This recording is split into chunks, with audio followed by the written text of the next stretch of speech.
Okay, so I'm calling this AI and Global Flourishing, an optimistic roadmap. And I want to start with a bit of pessimism. So this is a quote from Dune. Thou shalt not make a machine in the likeness of a human mind. And in the Dune canon, we get a justification for this. Once men turned their thinking over to machines in the hope that this would set them free. But that only permitted other men with machines to enslave them. So I want to make a couple of bold claims. Whenever I try to make a bold claim, I put it in yellow, and so it's easy to identify. I know I'm being controversial when I say this, but I stand by my yellow claims here. Relatively soon, AI will get so good at so many tasks that it will become almost universally disruptive. There are two types of risk that we need to be paying attention to in this moment. Making things worse, but also failing to make things better, because the status quo is pretty bad right now. We know because of work done by people at like our bird research center here at Ohio State that the glaciers are melting. We know that the coral reefs are dying. We know that our best attempts to create sustainable technologies still require exploitative mineral extraction. We know that although we can feed most of the people on the earth, that a lot of that is being done through really horrific conditions for our farming animals.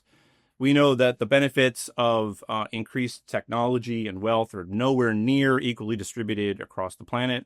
We know that our democratic institutions are deeply in trouble. I'm going to try to stay relatively apolitical as far as right versus left, red versus blue, but all of us should be concerned about gerrymandering wars like what's been going on between Texas and California. This is parties trying to stay in power regardless of what the populace thinks, and that's just very bad. We need to stop thinking in terms of red versus blue. We need to start thinking in terms of one pale blue dot or one big blue marble. Used correctly, AI could substantially improve global flourishing in truly unprecedented ways.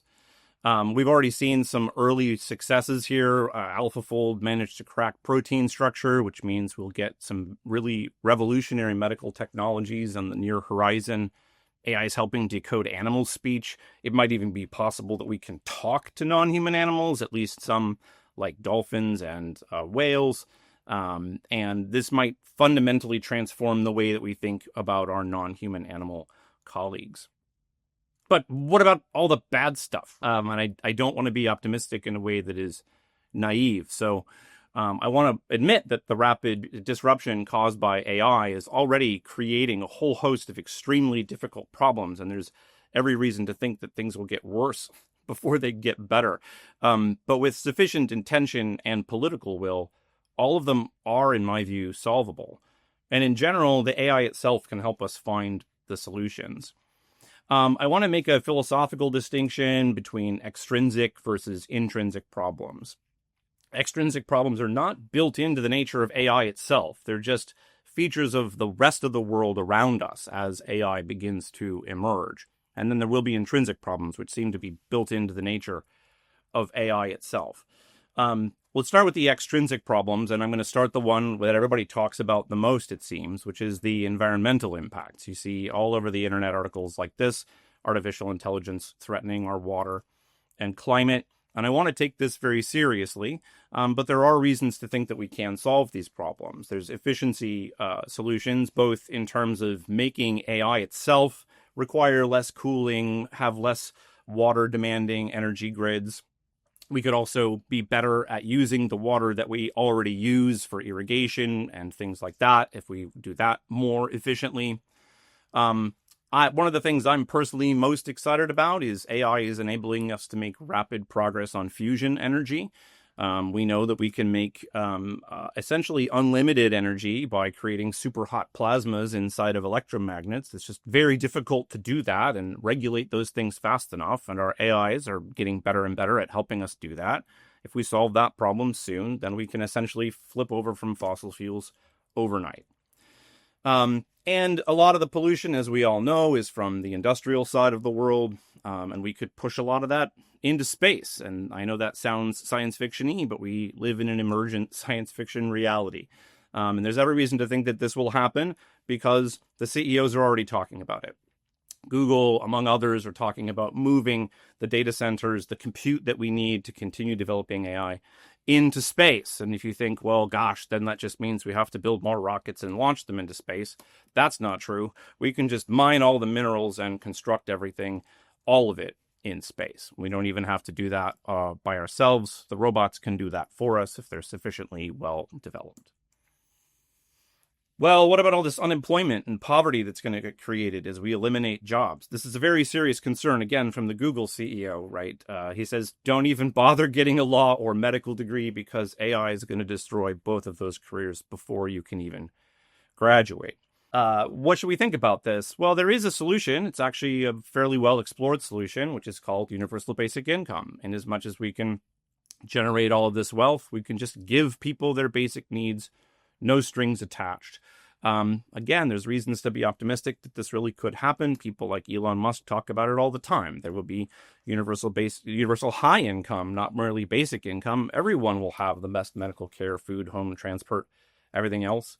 Sustainable abundance. And you can see from the previous slides that there really is some reason to think that we could pull this off, again, if we had the political will. And I don't want to pretend that this is easy. It's not easy.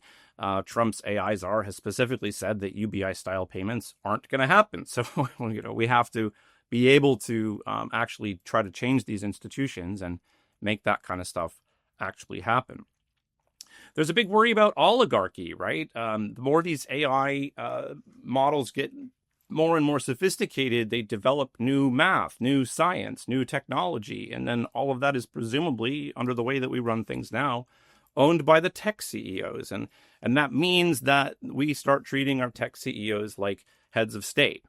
And we should be concerned about this. What do we need to do about this? We need robust democratic reform at a scale that we've never seen, at a planetary scale, that actually provides a distributed network of democratic institutions that can work on these problems together.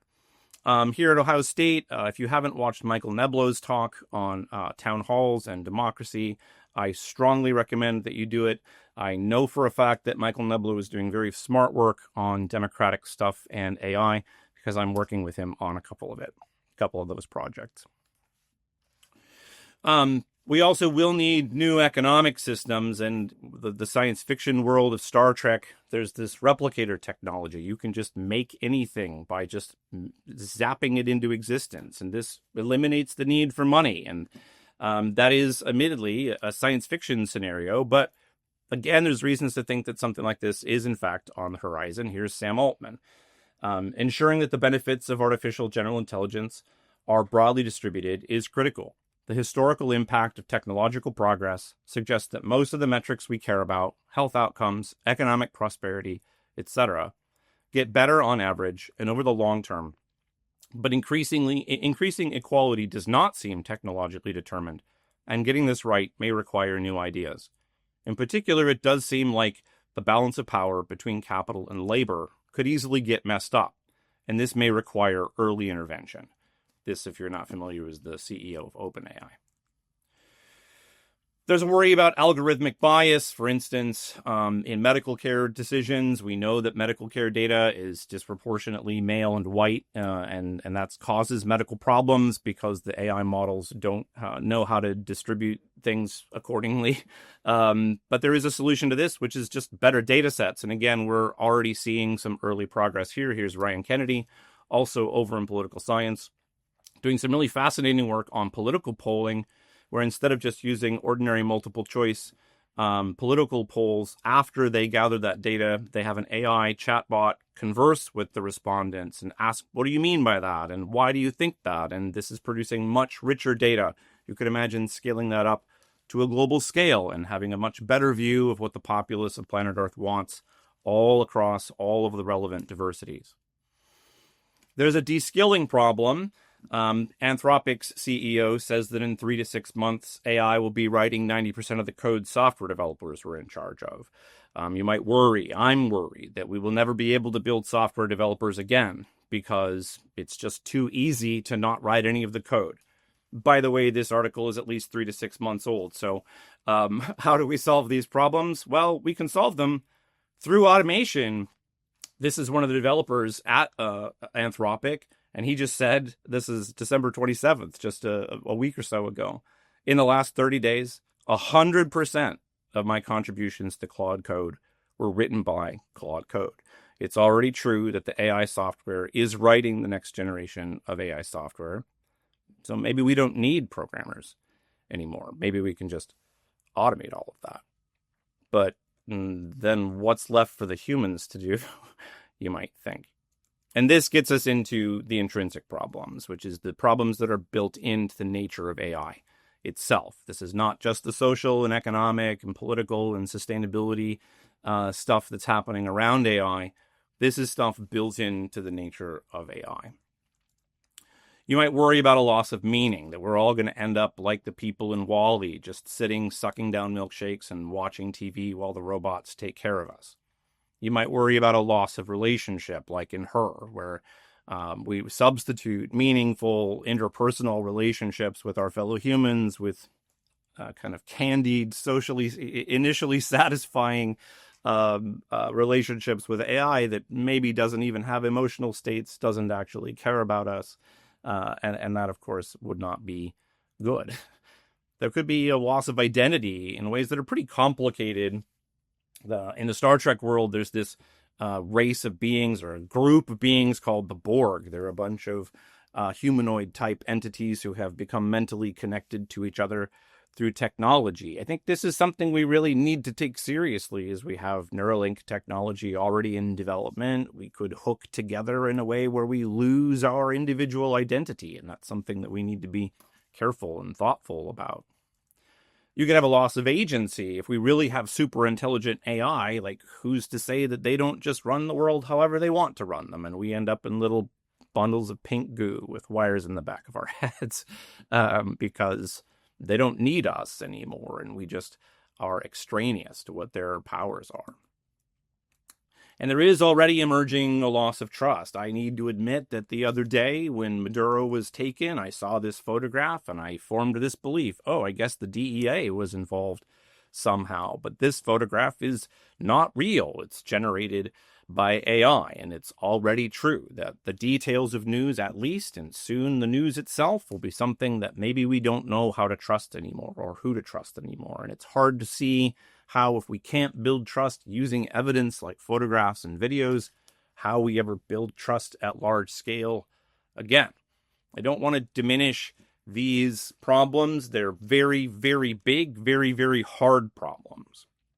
But there is a common solution to at least many of the intrinsic problems, which that each of us must identify and develop the skills we need to do the work we value for its own sake. I want us to think about scenes like this. Here's two kids playing chess, eating ice cream outside in the park on a beautiful day. Why are they doing this? Don't they know that computers are better at chess than humans? They've been that way for a long time. We're never going to catch up. Yeah, of course they know that. Why do humans still play chess? Because chess is fun. We enjoy playing games like this for their own sake, even though we know that the robots can do it better. And this is the sort of thing that we need to think about as we think about labor, jobs, work. And I've been doing informal polling among my students, so this is not like robustly researched data. But there's basically two types of jobs that we need to think about. Work you do only because you'll get paid. Things like, according to my students, accounting, being a fast food server, working in retail sales, garbage collection. Or work that you would do for free, or even pay someone to do. Sports is work. Exercise is work. Singing, dancing, playing musical instruments, all kinds of art. Helping other people, being involved in political engagement, political reform, religious organizations, being a parent, and going to school. We at academic institutions really need to be thinking about the role of education in the emergent world. And one of the places I think we, especially at Ohio State, should be looking is at our Program 60 students, right? These students over the age of 60 who are coming to classes for free just because they want to, just because they enjoy learning, they enjoy thinking, they enjoy expanding their horizons. This is something that we all can do in a world properly orchestrated.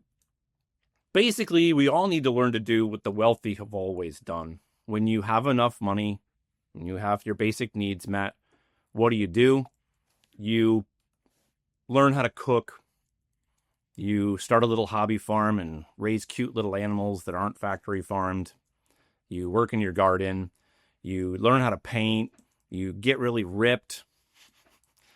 So the road ahead of us, I think, is actually pretty clear. But it doesn't look like this. It's not a railroad where you could just sit back and let it happen. It's a clear road, but it looks more like this. It's very windy. It's going to be really tricky. There's a lot of obstacles to avoid. It's going to take a lot of planning. It's going to take a lot of intent. It's going to take a lot of effort. We need all hands on deck. So there is room for optimism, but it's a hands-on optimism. And we need to get to work.